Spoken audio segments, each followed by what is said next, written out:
बच्चों, सुबह उठकर सूर्य उदय देखने का आनंद ही कुछ और है। ये आनंद दुगना हो जाता है यदि हम सूर्य उदय किसी समुद्र किनारे से देख रहे हों। हमारे देखते ही देखते समुद्र के अंदर से, पानी के बीच से सूरज ऊपर की ओर आता हुआ नजर आता है। और यदि हम समुद्र के किनारे बैठे ही हैं तो ये सूरज धीरे धीरे धीरे धीरे ऊपर आते आते आपके सिर के ऊपर आ जाता है और उसके बाद सूर्यास्त हो जाता है। ये सूर्य पहाड़ों के पीछे छिप जाता है। यानी कि हम रोज सूर्य उदय और सूर्य अस्त के समय तक का सूर्य की गति देखें तो ऐसा लगता था कि पृथ्वी के चारों तरफ सूर्य तथा अन्य तारे पृथ्वी के चक्कर लगा रहे हैं। अब ये सारे पृथ्वी के चारों ओर चक्कर लगा रहे हैं, मतलब पृथ्वी में कुछ ऐसा है जो इन्हें बांध कर रखा है। मान लीजिए आपके हाथ में एक पत्थर है, आपको उसे अपने हाथ के चारों तरफ घुमाना है, तो आप क्या करेंगे? इस पत्थर में एक रस्सी लगा देंगे और हाथ से बल देंगे ताकि उस रस्सी में तनाव उत्पन्न हो और वो पत्थर आपके हाथ के चारों ओर चक्कर लगा सके। यहाँ यदि पृथ्वी के चारों तरफ सूरज और अन्य तारे चक्कर लगा रहे हैं तो यहाँ पर पृथ्वी से सूरज तक या अन्य तारों तक ऐसी तो कोई रस्सी नजर नहीं आ रही है। हम किसी भी चक्कर लगाने वाली वस्तु की गति को देखें तो उसके केंद्र से हमेशा उसको सपोर्ट, एक बल प्रदान होता है। जैसे कि हम पंखे की गति देखें, बीच में से पंखे के ब्लेड जुड़े हुए हैं और उसी सेंटर से ही उस पंखे को घूमने के लिए बल मिलता है। घड़ी के कांटे की गति देखें तो वहां पर भी केंद्र से उसको बल मिलता है घूमने के लिए। तो कोई भी वस्तु यदि किसी दूसरी वस्तु की चारों ओर गति कर रही है, इसका मतलब उस केंद्र से बल प्रदान हो रहा होगा। और ये माना जाने लगा कि पृथ्वी में जरूर कुछ ऐसा है जो सूरज और अन्य तारों को बांध के रखा है, उसको अपने चारों ओर गति करवाने के लिए बल प्रदान करता है। पर बाद में तारामंडल, सौरमंडल और ब्रह्मांड के बारे में और अध्ययन किया गया। सबसे पहले वैज्ञानिक कोपरनिकस ने सौर्य केंद्रित ब्रह्मांड के बारे में बताया। उनके अनुसार सूर्य केंद्र में है और ग्रह उनके चारों ओर गति कर रहे हैं। फिर बाद में वैज्ञानिक केपलर ने भी ग्रहों की गति के नियम बताए। वहां से हमने जाना कि पृथ्वी के चारों ओर सूर्य और अन्य तारे गति नहीं कर रहे हैं, बल्कि सूर्य के चारों तरफ पृथ्वी गति कर रही है। तो जिस बल की बात हम पृथ्वी के लिए सोच रहे थे, वही बल सूरज भी पृथ्वी तथा अन्य ग्रहों को देता होगा, जिसके कारण सारे ग्रह उस सूर्य के चारों तरफ गति कर रहे हैं। तो ये निष्कर्ष निकाला गया कि ये जो बल है केवल पृथ्वी तक ही सीमित नहीं है, बल्कि ब्रह्मांड में सूर्य, तारे तथा अन्य खगोलीय पिंडों के लिए भी ये लागू होता है और इस बल को गुरुत्वाकर्षण बल के नाम से जाना गया। सर आइजैक न्यूटन, जिन्हें फादर ऑफ फिजिक्स यानी कि भौतिकी के जनक के नाम से जाना जाता है, ये पेड़ के नीचे बैठे थे। अचानक इनके सामने पेड़ से एक सेब टूटकर नीचे गिरता हुआ दिखाई दिया। अब जब पेड़ से सेब नीचे गिरता हुआ दिखाई दिया तो उनके मन में एक सवाल आया कि जब सेब पेड़ से टूटा तो वो नीचे ही क्यों आया? ये सेब इस वायुमंडल में कहीं और भी जा सकता था, ऊपर भी जा सकता था, आगे पीछे कहीं पे भी जा सकता था, लेकिन ये टूटने पर नीचे ही क्यों आया? और इस सवाल ने सर आइजैक न्यूटन को ढेर सारे प्रयोग करने पर मजबूर कर दिया और विभिन्न प्रयोगों के बाद वो इस निष्कर्ष पर पहुंचे कि पृथ्वी में एक आकर्षण बल है, जिसके कारण पृथ्वी छोटी या बड़ी, हल्की या भारी किसी भी प्रकार की वस्तु को अपनी ओर आकर्षित कर सकती है। और इस बल को हम गुरुत्वाकर्षण बल के नाम से जानते हैं। विभिन्न प्रयोगों के आधार पर उन्होंने ब्रह्मांड में हर वस्तु, चाहे वो हल्की हो, भारी हो, छोटी हो, बड़ी हो, इनके बीच में लगने वाले आकर्षण बल के लिए नियम बताया। जिसे हम न्यूटन का सार्वत्रिक गुरुत्वाकर्षण के नियम के नाम से जानते हैं। इस नियम के अनुसार ब्रह्मांड में कोई भी दो वस्तु एक दूसरे को अपनी ओर आकर्षित ही करती है। मान लीजिए हमारे पास दो वस्तुएं हैं A और B। A का द्रव्यमान m1 है और B का द्रव्यमान m2 और इनके बीच की दूरी r है। तो जो वस्तु A है वो B को अपनी ओर आकर्षित करेगी और वस्तु B A को अपनी ओर आकर्षित करेगी। इन दोनों वस्तुओं के बीच में लगने वाला आकर्षण बल मान लीजिए F है, तो ये आकर्षण बल इन दोनों वस्तुओं के द्रव्यमान के गुणनफल के समानुपाती होगा। मान लीजिए A वस्तु का द्रव्यमान m1 है और B का m2, तो हम लिख सकते हैं F समानुपाती होगा m1 इंटू m2 के। न्यूटन ने अपने प्रयोग में यह भी पाया कि यह आकर्षण बल दोनों वस्तुओं की बीच की दूरी पर भी निर्भर करता है। यदि दोनों वस्तुओं के बीच की दूरी r है, तो यह आकर्षण बल इन दोनों वस्तुओं की बीच की दूरी के वर्ग के व्युत्क्रमानुपाती भी होगा। तो हम लिख सकते हैं F व्युत्क्रमानुपाती है r स्क्वायर के। अब इन दोनों समीकरणों को एक साथ लिखें तो ये होगा F समानुपाती है m1 into m2 upon r square के। अब समानुपाती का चिन्ह हटाएंगे तो एक नियतांक लिखेंगे। इस नियतांक को हम दर्शाते हैं g से, क्योंकि गुरुत्वाकर्षण को हम इंग्लिश में ग्रेविटेशन के नाम से जानते हैं। तो ग्रेविटेशनल फोर्स के नियतांक को दर्शाने के लिए हम यहाँ पर कैपिटल लेटर g का इस्तेमाल करेंगे। तो इस प्रकार न्यूटन के नियम का गणितीय रूप हो जाएगा F बराबर g m1 m2 upon r square. अब g एक सार्वत्रिक नियतांक है। ये नियतांक किन्हीं भी दो वस्तु के लिए ब्रह्मांड में किसी भी कोने में सेम रहेगा। इसके मान में कोई भी परिवर्तन नहीं होगा, इसलिए हम इसे सार्वत्रिक नियतांक कहते हैं। और g का मान होता है 6.67 इंटू 10 टू द पावर -11, जिसका मात्रक होगा न्यूटन मीटर स्क्वायर प्रति केजी स्क्वायर। तो आइए बच्चों, इस फॉर्मूले पर आधारित कुछ आंकिक प्रश्न बनाएं। ये आंकिक प्रश्न आपको एग्जाम में भी देखने को मिलेंगे।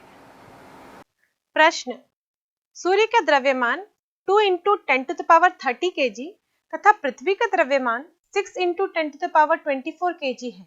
यदि पृथ्वी तथा सूर्य के बीच की औसत दूरी 1.5 into 10 to the power 11 metre है, तो सूर्य द्वारा पृथ्वी पर लगाए गए बल की गणना करें। पृथ्वी द्वारा सूर्य पर लगाए गए बल का मान क्या होगा? आइए इसका हल देखते हैं। सूर्य द्वारा पृथ्वी पर लगाया गया बल और पृथ्वी द्वारा सूर्य पर लगाया गया बल बराबर है। दोनों में से एक की गणना करने पर हमें दूसरा बल भी ज्ञात हो जाएगा। न्यूटन के सार्वत्रिक गुरुत्वाकर्षण नियम के अनुसार F बराबर g m1 m2 upon r square होता है। यहाँ पर हम m1 की जगह पृथ्वी का द्रव्यमान लिखेंगे और m2 की जगह सूर्य का द्रव्यमान लिखेंगे। इसलिए फॉर्मूला हो जाएगा F बराबर g me into ms upon r square, जहां पर me पृथ्वी का द्रव्यमान है और प्रश्न अनुसार me बराबर है 6 into 10 to the power 24 KG. ms सूर्य का द्रव्यमान है और प्रश्न अनुसार ये 2 into 10 to the power 30 KG है। r पृथ्वी तथा सूर्य के बीच की औसत दूरी है और प्रश्न अनुसार ये 1.5 into 10 to the power 11 metre है। अब g का मान प्रश्न में नहीं दिया है, पर बच्चों मैंने आपको बोला था कि g का मान हमेशा याद रहना चाहिए, क्योंकि सार्वत्रिक गुरुत्वाकर्षण नियतांक है। तो g बराबर लिखेंगे 6.67 into 10 to the power -11 newton metre square प्रति केजी स्क्वायर।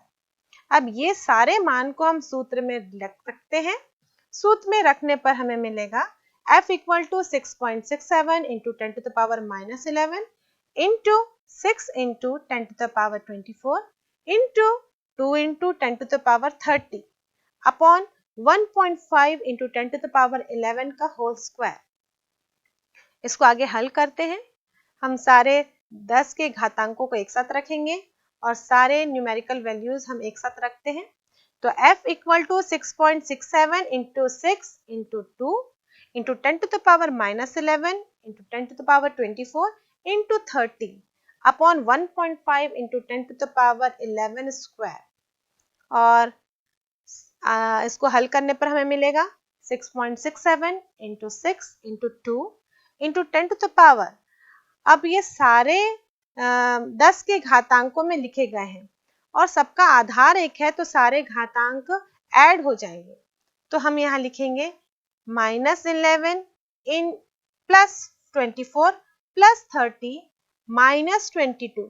ये -22 कहाँ से आया? नीचे यदि डिनोमिनेटर में हम देखें तो 10 की घात में 11 है और इसको 2 से गुणा करेंगे तो 22 हो जाएगा। अब ये 10 के घातांक को यदि हम डिनोमिनेटर से न्यूमरेटर में लेकर आते हैं तो ये -22 हो जाएगा।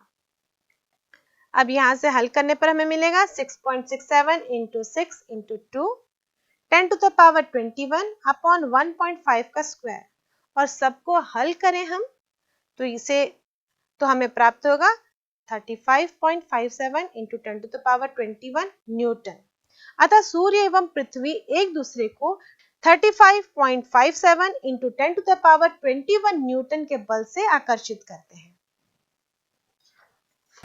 तो बच्चों, इस न्यूटन के सार्वत्रिक गुरुत्वाकर्षण के नियम से हम ये जान चुके हैं कि ब्रह्मांड में किन्हीं भी दो वस्तुओं के बीच में एक दूसरे के लिए आकर्षण बल लगता है। तो यदि आप क्लासरूम में बैठे हैं, आपके बाजू में कोई दूसरा बच्चा बैठा है, तो बताइए आपके और उसके बीच में क्या ये आकर्षण बल काम कर रहा होगा? यदि आकर्षण बल काम करता है तो आप उसको महसूस कर पाते हैं? क्या आप उसकी तरफ खींचे चले आते हैं?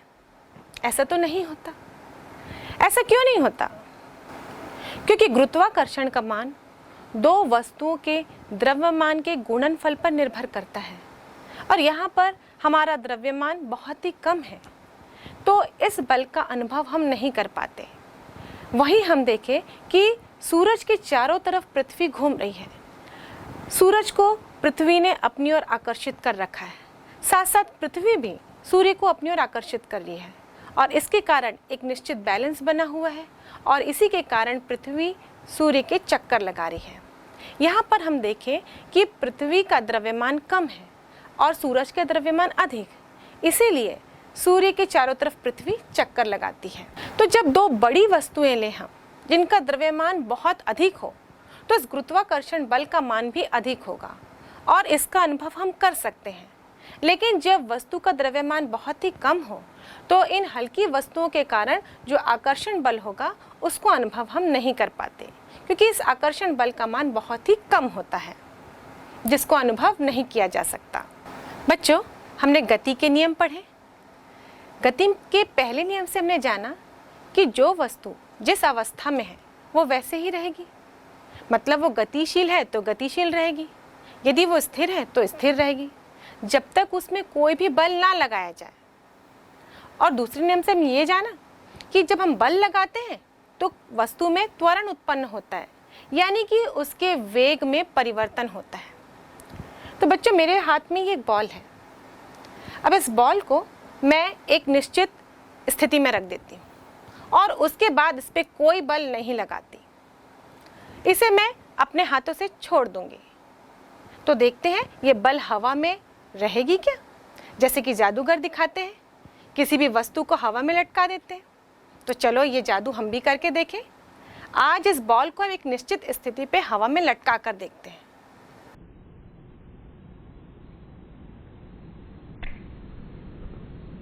अरे ये क्या, ये बॉल तो नीचे आ गई, पर मैंने जब इसको इस स्थिति में छोड़ा था तो यहाँ पर कोई बल नहीं लगाया। इसका वेग तो शून्य था क्योंकि ये स्थिर अवस्था में थी, लेकिन ये बॉल नीचे की ओर आ गई। यहाँ पर कोई बल नहीं लग रहा है, हम ये मान के चल रहे हैं, लेकिन ये बॉल नीचे की ओर आ रही है। तो न्यूटन की गति का नियम क्या गलत है या इस स्थिति में लागू नहीं हो रहा है?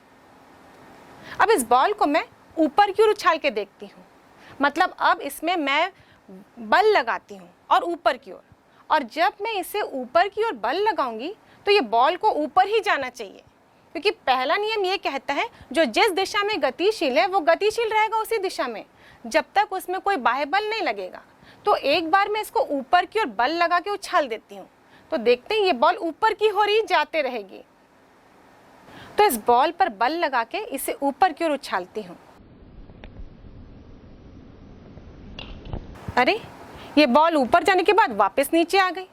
मैंने तो उसे ऊपर की ओर फेंका था, शायद मैंने उसे उतना जोर से नहीं फेंका होगा। अब मैं इसे और जोर से फेंकती हूँ ताकि ये ऊपर चली जाए हमेशा के लिए। इस बार भी ये बॉल मेरे हाथों में ही आ गई। तो यहाँ पर ऐसा क्या हुआ बच्चों कि ये बॉल मेरे हाथ में वापस आ गई? पहली बार हमने बॉल को स्थिर अवस्था में छोड़ा था, मतलब इसका वेग 0 था, और उसके बाद इसका वेग बढ़ गया और ये नीचे की ओर चली गई। दूसरी बार हमने इसको ऊपर की ओर उछाला था और उसके बाद भी ये नीचे की ओर ही आ गई।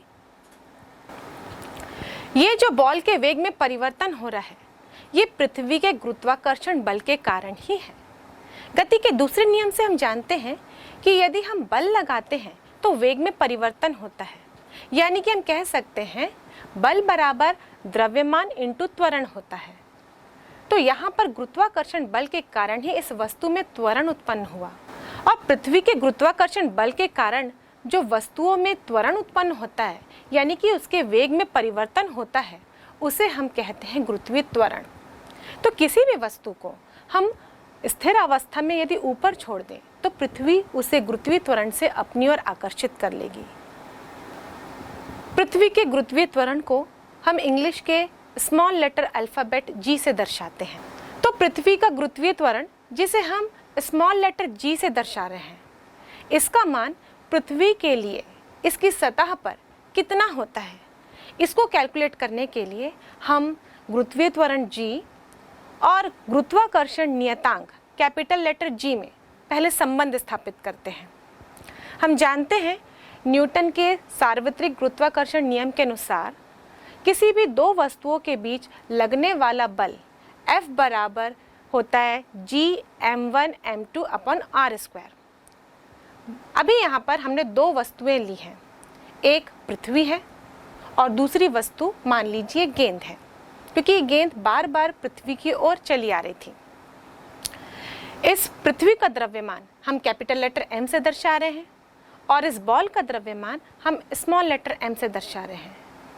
मान लीजिए पृथ्वी की त्रिज्या r से दर्शाई जाती है, और इन दोनों वस्तुओं के बीच की यदि हम दूरी निकालें तो पृथ्वी के केंद्र से ही निकालेंगे। तो यहाँ पर इन दोनों वस्तुओं के बीच की दूरी हम कैपिटल R ही लेंगे, यानी कि पृथ्वी की त्रिज्या ही लेंगे, क्योंकि यदि मैं पृथ्वी की सतह से इस बॉल की ऊंचाई देखूं तो ये पृथ्वी की त्रिज्या की तुलना में बहुत कम होगी। इसलिए दोनों वस्तुओं के केंद्र के बीच की दूरी हम पृथ्वी की त्रिज्या जितनी ही ले सकते हैं।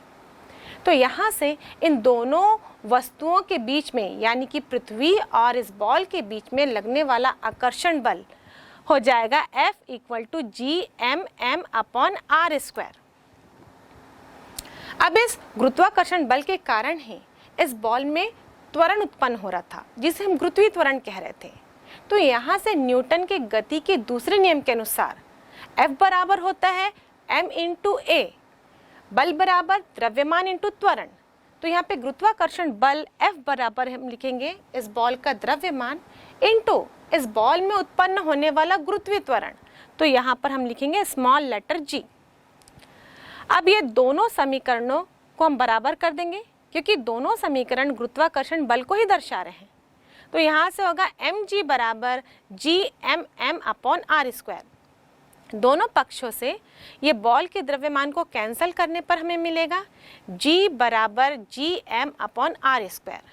और ये संबंध है स्मॉल लेटर G, यानी कि पृथ्वी का गुरुत्वीय त्वरण, और कैपिटल लेटर G, यानी कि गुरुत्वाकर्षण का सार्वत्रिक नियतांक। इस सूत्र से हम गुरुत्वीय त्वरण का मान पृथ्वी की सतह के लिए ज्ञात कर सकते हैं। इस सूत्र में हमको कैपिटल लेटर G का मान मालूम है, ये सार्वत्रिक नियतांक है, ये सभी वस्तु के लिए सभी जगह पर ब्रह्मांड के हर कोने पर सेम रहेगा, नियत रहेगा। तो g बराबर हम लिखेंगे 6.67 इंटू 10⁻⁻11 न्यूटन मीटर स्क्वायर प्रति केजी स्क्वायर। पृथ्वी का द्रव्यमान का मान लिखते हैं, ये होता है 6 इंटू 10⁻24 kg।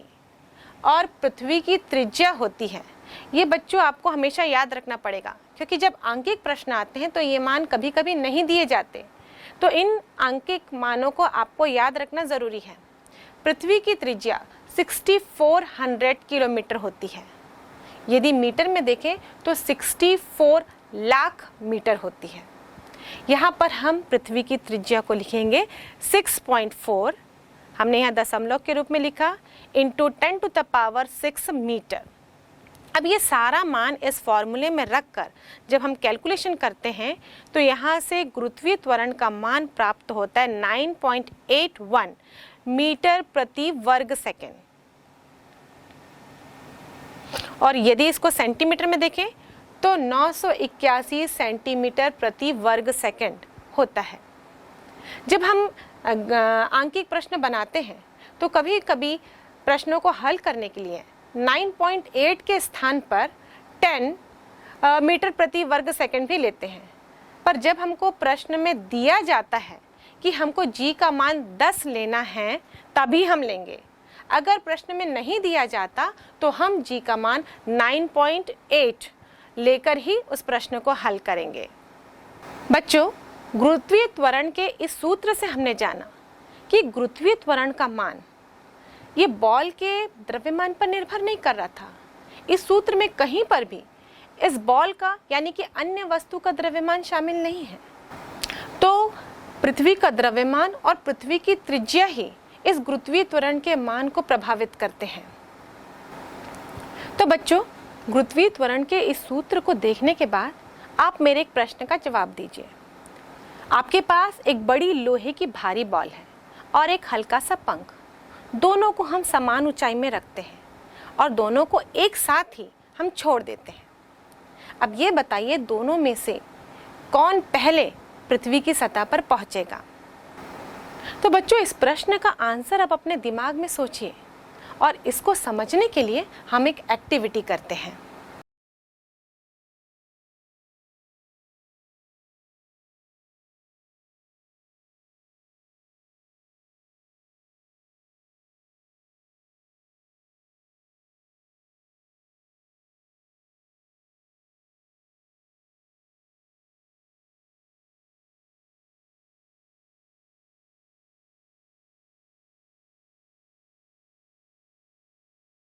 तो बच्चों, इस एक्टिविटी में हमने क्या देखा? ये भारी लोहे की बॉल और ये पंख, ये दोनों एक ही साथ पृथ्वी की सतह पर पहुंचते हैं और पहुंचेंगे भी, क्योंकि पृथ्वी की सतह के लिए गुरुत्वीय त्वरण का मान 9.81 मीटर प्रति सेकंड स्क्वायर है और ये किसी भी वस्तु पर उतना ही होगा, चाहे वस्तु हल्की हो चाहे वस्तु भारी हो। पर जब मैंने ये क्वेश्चन आपको पूछा होगा तो आपने ज़रूर इसका आंसर ये सोचा होगा कि बॉल पहले पहुंचेगी और पंख देर से। और जब हम ये एक्टिविटी अपने क्लासरूम में या घर में करके देखेंगे तो होगा यही, बॉल पहले पहुंचेगी और पंख बाद में। फिर जो एक्टिविटी हमने किया और जो आप कर रहे हैं, इन दोनों में क्या फ़र्क है? क्योंकि हमने यहाँ पर जो एक्टिविटी की वो निर्वात में की गई एक्टिविटी थी, यहाँ पर हवा नहीं थी, इसीलिए यहाँ पर केवल पृथ्वी के गुरुत्वीय त्वरण का ही प्रभाव पड़ा और दोनों वस्तुएं एक साथ ही आकर नीचे पृथ्वी की सतह पर मिले। लेकिन जो हम एक्टिविटी अपने घर में या क्लासरूम में करते हैं तो हम तो वायुमंडल में हैं, हमारे चारों ओर हवा की परत है और जब दोनों वस्तुएं गिरेंगी तो यहाँ पर हवा के द्वारा घर्षण बल भी काम करेगा और उसके कारण ही यहाँ पर लोहे की बल नीचे आ जाएगी और इस हवा की मौजूदगी के कारण ही आपके द्वारा किया गया क्रियाकलाप में अलग रिजल्ट निकलता है। यहाँ पर वो लोहे की बॉल पहले आ गिरती है और पंख बाद में। तो हम भी यदि इस एक्टिविटी को वायु में करें तो हमको वही रिजल्ट मिलेगा जो आपको मिला था। तो इस एक्टिविटी को हम वायु में एक बार देखते हैं। जब हम वायु में इस एक्टिविटी को देख रहे हैं तो यहाँ पर बॉल पहले आ रही है और पंख बाद में। तो इस सूत्र में कहीं पर भी हवा के प्रभाव का कोई जिक्र नहीं है, इसीलिए हमारे प्रयोग के परिणाम और इन सैद्धांतिक परिणाम दोनों अलग अलग हो जाते हैं। इसके अलावा बच्चों, यदि हम इस सूत्र से देखें तो गुरुत्वीय त्वरण का मान r पर निर्भर कर रहा है। तो हम यूँ कह सकते हैं कि अलग अलग जगह पर गुरुत्वीय त्वरण का मान पृथ्वी की सतह पर ही अलग अलग हो सकता है।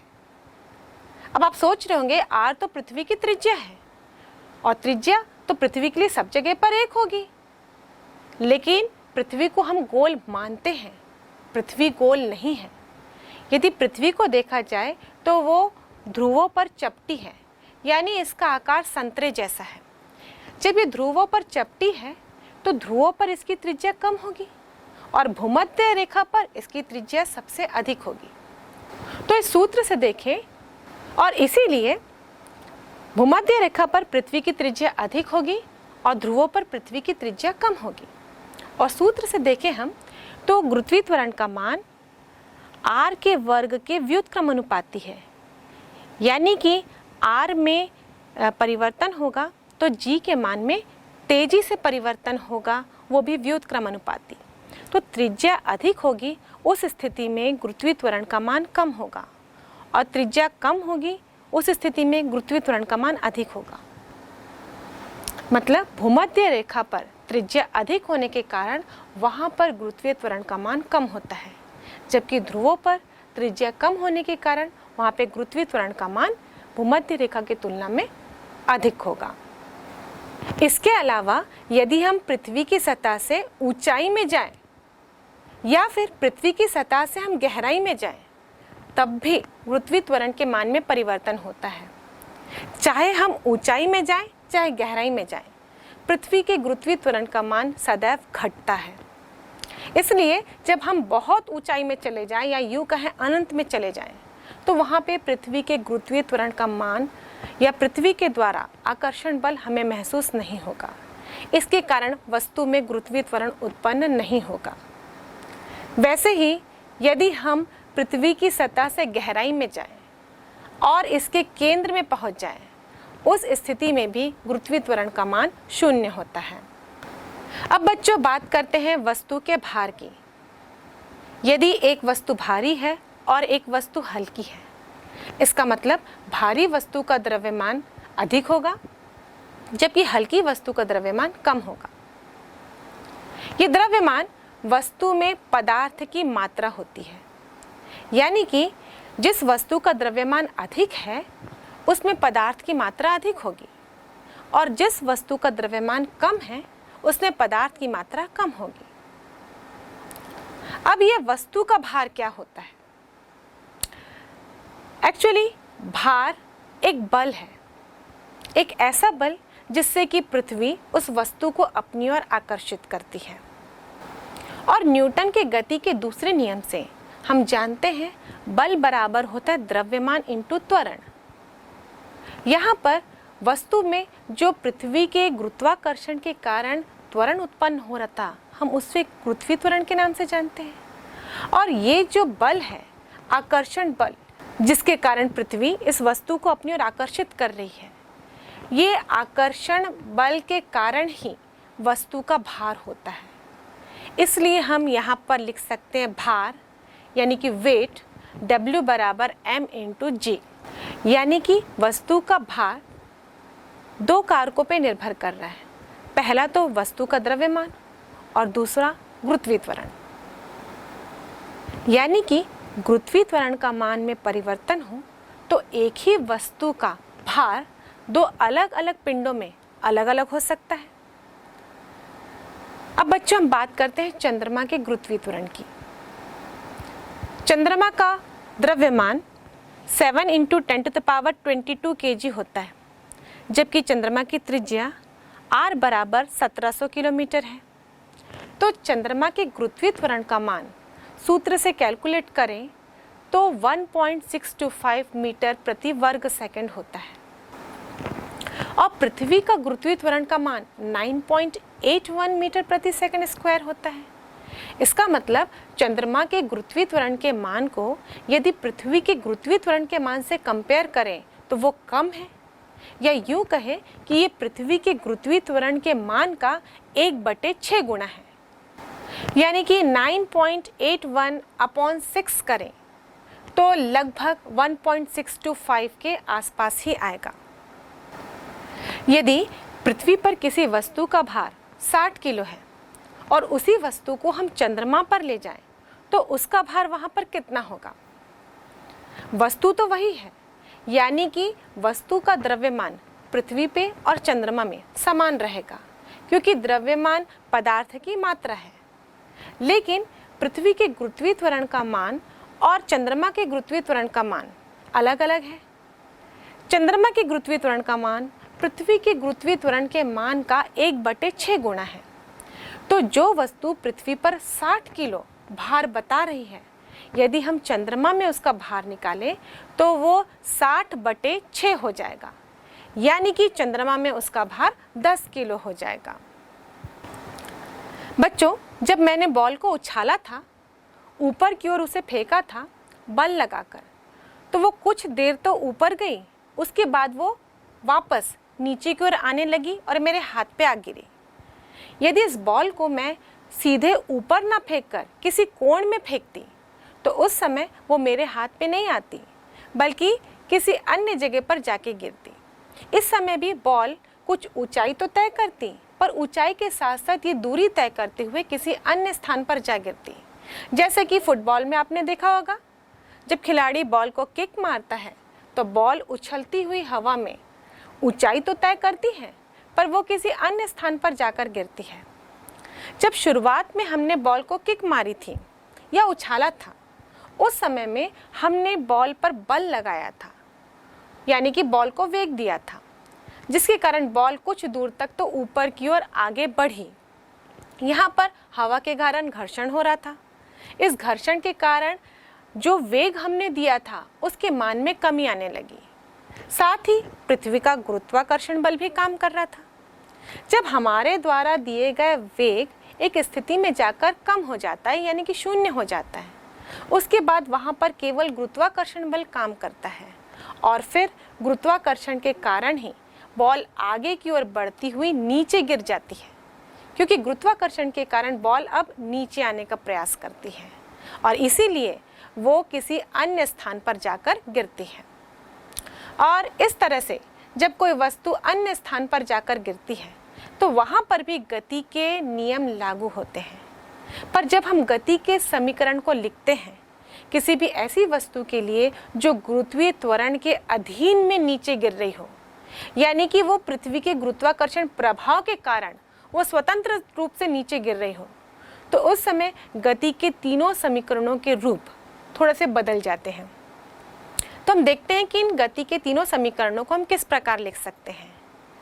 पहला है v = u + at, दूसरा है s = ut + ½ at², तीसरा है v² = u² + 2as, जहाँ पर u वस्तु का आरंभिक वेग होता है और एक समान त्वरण a से गति करती हुई वस्तु t समय अंतराल बाद s विस्थापन तय करती है, जहाँ पर उसका अंतिम वेग v हो जाता है और ये गति के तीनों समीकरण लिखे जाते हैं। अब मान लीजिए वस्तु को किसी स्थिति से ऊपर से छोड़ा जा रहा है, गुरुत्व के अधीन वस्तु नीचे की ओर आ रही है। यहाँ पर हम देखें तो वस्तु का गुरुत्वीय त्वरण का मान g होगा, तो हम त्वरण a के स्थान पर g लिखेंगे। जो विस्थापन होगा वो वस्तु के द्वारा तय की गई ये दूरी है, या यूँ कह सकते हैं ये ऊंचाई ही है, तो हम s के स्थान पर यानी विस्थापन के स्थान पर हम इस वस्तु की ऊंचाई लिखेंगे जहाँ से इसे गिराया जा रहा है, यानी कि h लिखेंगे। तो ये गति का समीकरण ऐसा हो जाएगा, v = u + gt, h = ut + ½ gt², तीसरा v² = u² + 2gh। और ये तीनों ही समीकरण हम न्यूमेरिकल क्वेश्चंस में यूज़ करते हैं। तो आइए इन तीनों समीकरणों के आधार पर कुछ आंकिक प्रश्न बनाते हैं। पहला प्रश्न, 20 मीटर ऊंची मीनार की चोटी से एक पत्थर छोड़ा जाता है। पृथ्वी की सतह पर पहुंचने से पहले उसका वेग क्या होगा? पत्थर के पृथ्वी पर पहुंचने में लगे समय की गणना कीजिए। जी का मान 10 मीटर प्रति वर्ग सेकंड लिया जाए। बच्चों, इस प्रश्न में दिया ही गया है कि हमको जी का मान 10 मीटर प्रति वर्ग सेकंड लेना है। यदि नहीं दिया जाता तो हम जी का मान 9.81 मीटर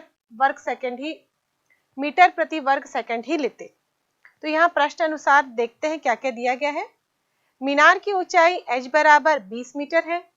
पत्थर का प्रारंभिक वेग u बराबर 0, क्योंकि पत्थर को केवल मीनार की ऊंचाई से छोड़ा जा रहा है, फेंका नहीं जा रहा। इसका मतलब पत्थर स्टार्टिंग में स्थिर अवस्था में है, इसलिए उसका वेग 0 लिया गया है। g बराबर 10 मीटर प्रति वर्ग सेकेंड। अब यहाँ पर हमको पृथ्वी की सतह पर पहुंचने से पहले वेग की गणना करनी है। हम यहाँ पर गति के दूसरे समीकरण का इस्तेमाल करेंगे। s बराबर ut plus half gt square. वैसे गति का दूसरा समीकरण हाफ at स्क्वायर होता है, लेकिन यहाँ पर वस्तु या पत्थर पृथ्वी के गुरुत्वीय त्वरण के कारण नीचे की ओर आ रही है, इसलिए हम a के स्थान पर g लिखेंगे। मीनार की ऊंचाई ही वस्तु द्वारा तय की गई दूरी होगी, इसलिए यहाँ पर विस्थापन के स्थान पर हम मीनार की ऊंचाई यानी s लिखेंगे। तो ये हो जाएगा 20 equal to 0 into T plus half at square, और यहाँ से 5t स्क्वायर बराबर 20, t स्क्वायर बराबर 4 और t बराबर 2 सेकेंड। अतः वस्तु को पृथ्वी पर पहुंचने में लगा समय 2 सेकेंड का है। अब इस समय के आधार पर ही हम देखेंगे कि पत्थर का वेग कितना होगा। पत्थर का वेग ज्ञात करने के लिए हम गति के पहले समीकरण का इस्तेमाल करेंगे, v equal to U plus A T. यहाँ पर फिर से हम a के स्थान पर g लिखेंगे, तो पहला समीकरण बन जाएगा v equal to U plus G T. u बराबर 0 है, g का मान 10 और समय 2 सेकेंड। अब इसे कैलकुलेट करने पर हमें मिलेगा 20 मीटर प्रति सेकेंड। अतः पृथ्वी पर पहुंचने से पहले पत्थर की चाल 20 मीटर प्रति सेकेंड होगी। प्रश्न दूसरा, ऊर्ध्वाधर दिशा में ऊपर की ओर फेंकी गई एक गेंद 6 सेकंड में फेंकने वाले के पास लौट आती है। बताओ गेंद किस वेग से ऊपर फेंकी गई होगी? गेंद की अधिकतम ऊंचाई क्या थी और 4 सेकंड पश्चात गेंद की स्थिति। इस प्रश्न में हमको 3 चीजें ज्ञात करनी है। हम एक एक करके इस प्रश्न को हल करेंगे। सबसे पहले देखते हैं प्रश्न में दिया क्या गया है। गेंद का प्रारंभिक वेग ये हमें ज्ञात करना है, ये मालूम नहीं है। गेंद का अंतिम वेग ये भी प्रश्न में नहीं दिया गया है, लेकिन ये जरूर बताया गया है कि बॉल वापस लौट आती है, इसीलिए उसका अंतिम वेग 0 हो जाएगा। तो हम लिखेंगे v बराबर 0 मीटर प्रति सेकेंड। गेंद को ऊपर जाने में लगने वाला समय 3 सेकेंड होगा, क्योंकि यहाँ बताया गया है कि गेंद टोटल 6 सेकेंड का समय ले रही है ऊपर जाकर वापस नीचे आने में, और जितना समय ऊपर जाने में लगेगा उतना समय नीचे आने में भी लगेगा। तो ये जो 6 सेकेंड है ये इस गेंद के द्वारा लिया गया कुल समय है। तो हम यहाँ पर ऊपर जाने में लगने वाला समय 3 सेकेंड लेंगे और ऊपर से नीचे आने में लगने वाला समय भी 3 सेकेंड लेंगे। वस्तु प्रथम 3 सेकेंड में ऊपर जाएगी, फिर अगले 3 सेकेंड में नीचे आएगी। अतः गेंद को पूरी दूरी तय करने में लगने वाला समय 6 सेकेंड हो जाएगा। गेंद का वेग हम गति के पहले समीकरण से निकालेंगे, v equal to U plus A T.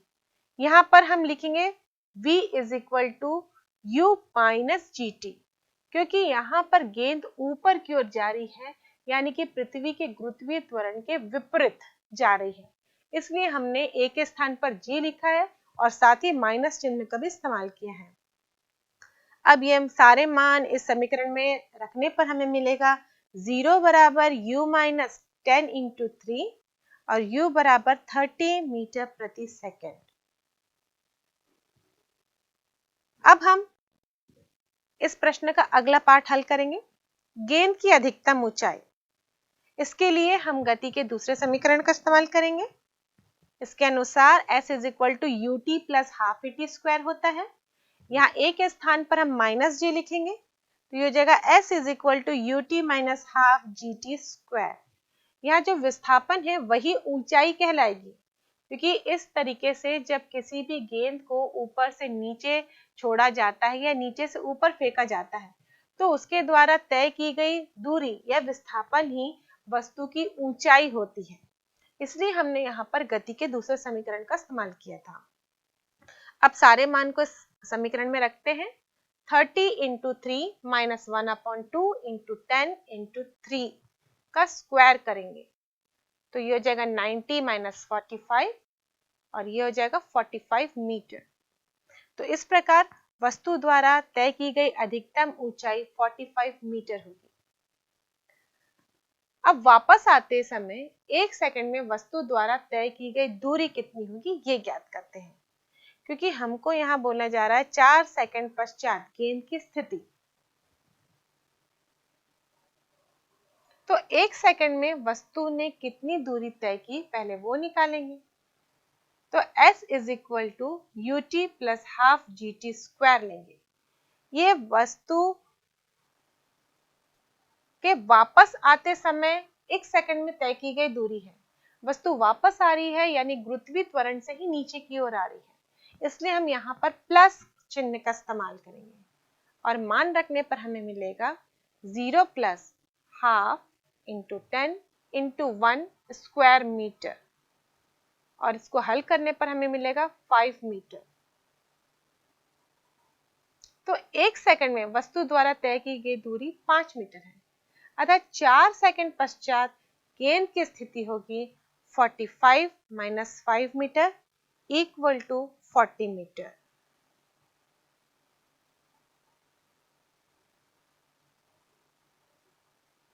बच्चों, मेरे पास ये लकड़ी की एक स्केल है।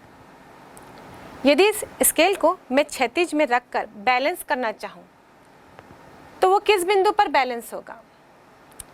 यदि मैं इसको एक किनारे में पकड़ूं तो ये स्केल लटक जाएगी, दूसरे किनारे पर पकड़ूं तो ये स्केल इस साइड लटक जाएगी। इन दोनों बिंदुओं के बीच में कहीं ना कहीं कोई एक ऐसा बिंदु होगा जहां से मैं यदि स्केल को सपोर्ट दूं, इसे लटकाऊं या फिर इसे सपोर्ट दूं, तो ये बिल्कुल क्षैतिज रहेगा। तो इन दोनों बिंदुओं के बीच में कोई एक ऐसा पॉइंट ढूंढते हैं। अभी मैं यदि अपनी उंगली यहाँ पर रखती हूँ तो देखते हैं कि यह स्केल बिल्कुल क्षैतिज हो गया, यानी कि बैलेंस्ड कंडीशन में है, संतुलित हो गया। अब यहाँ पर जब मैंने इसे सपोर्ट दिया तो ये संतुलित क्यों हो गया? क्योंकि इस पूरे स्केल का भार इस बिंदु पर केंद्रित था, या यूं कह सकते हैं कि हर वस्तु में एक ऐसा बिंदु होता है जहां पर उसका पूरा भार केंद्रित होता है, और उसी भार को यदि हम आधार दें, सपोर्ट दें, तो वहां से वस्तु संतुलित हो जाती है। अब इस वस्तु को जब हम क्षैतिज रखते हैं तो इसके हर बिंदु पर गुरुत्वीय बल कार्य करता है। इस स्केल में एक ऐसा बिंदु होगा जहां पर लगने वाला गुरुत्वीय बल इस स्केल के प्रत्येक बिंदु पर लगने वाले गुरुत्वीय बल का रिजल्टेंट होगा, यानी कि परिणाम होगा। और गुरुत्वीय बल नीचे की ओर कार्य करता है, तो इसको यदि संतुलित करना है तो मैं आधार इसे ऊपर की ओर दूंगी, या तो ऊपर से ही इसे एक बिंदु से लटका दूंगी तो भी ये संतुलित रहेगा, या नीचे से ही मैं ऊपर की ओर बल लगाऊंगी और इसे आधार देते हुए मैं उस बिंदु पर संतुलित कर सकूंगी। यह बिंदु जहां पर हम देख रहे हैं कि उसे सपोर्ट देने पर यह स्केल संतुलित हो जा रहा है, उसे हम गुरुत्वीय केंद्र कहते हैं। दूसरे शब्दों में, किसी भी वस्तु के अंदर गुरुत्वीय केंद्र एक ऐसा बिंदु होता है जहां पर उस वस्तु का कुल भार केंद्रित होता है। मतलब इस स्केल के पूरे भार को हम इस बिंदु पर केंद्रित कर सकते हैं। यहाँ पर ये बिंदु हमको स्केल के बीचों बीच देखने को मिला, क्योंकि ये स्केल एक समान रूप से फैला हुआ है। यहाँ पर जो द्रव्यमान का वितरण है वो एक समान रूप से है।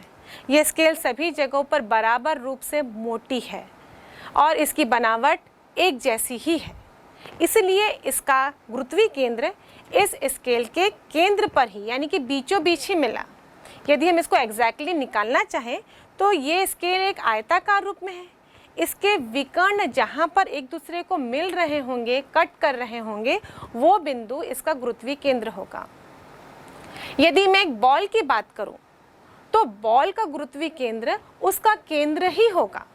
मतलब बॉल को उस बिंदु से यदि लटकाया जाए तो बॉल भी संतुलित रहेगी। ऐसे ही अलग अलग वस्तु के लिए हम गुरुत्वीय केंद्र निकाल सकते हैं। जिन वस्तुओं में द्रव्यमान का वितरण समान रूप से होता है, उन वस्तुओं का गुरुत्वीय केंद्र उनकी ज्यामितीय केंद्र ही होती है।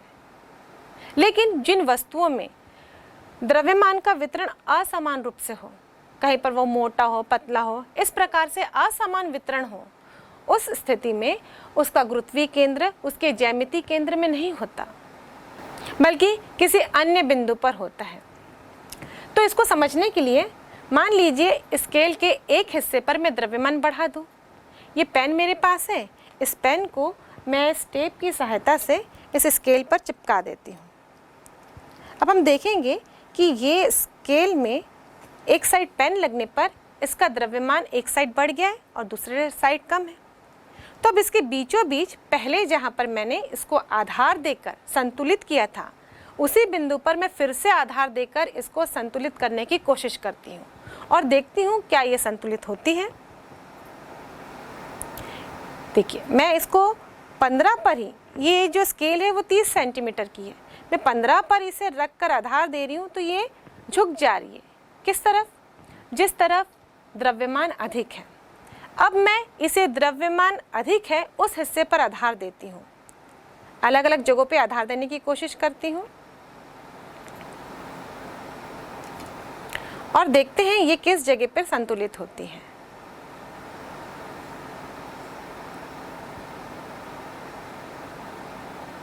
अब देख सकते हैं बच्चों कि ये अब अन्य किसी स्थान पर संतुलित हुई।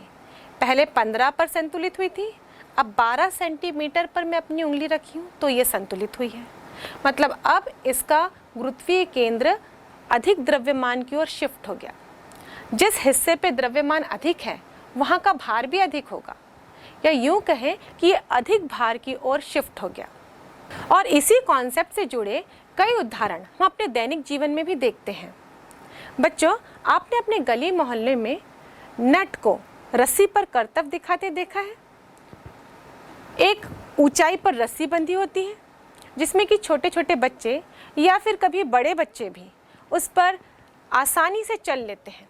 जब वो रस्सी पे चलते हैं तो अपना संतुलन बनाए रखने के लिए एक लंबी सी लकड़ी का इस्तेमाल करते हैं। ये लंबी सी लकड़ी में द्रव्यमान का वितरण एक समान होता है और जब वो लंबी सी लकड़ी को हाथों में पकड़ते हैं और ऊपर की ओर लाते हैं तो उनके शरीर का द्रव्यमान केंद्र ऊपर की ओर शिफ्ट हो जाता है। बच्चों, यदि हम अपने शरीर की बनावट देखें तो हमारे शरीर का द्रव्यमान केंद्र कहाँ होता है? हमारे शरीर का द्रव्यमान केंद्र हमारी नाभि में होता है। यदि किसी को हम नाभि की सहायता से संतुलित करने की कोशिश करें तो क्षैतिज में उसका पूरा शरीर संतुलित हो सकता है।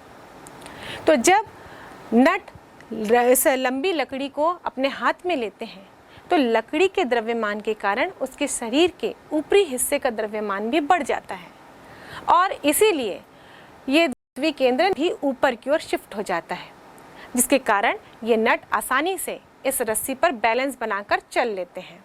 तो बच्चों, यदि आप अपने आसपास ऐसे उदाहरण देखें जिनमें वस्तुएं संतुलन की स्थिति में हों तो ज़रूर इस पर सोचिए और चर्चा करिए कि इन वस्तुओं का गुरुत्वीय केंद्र कहाँ पर होगा।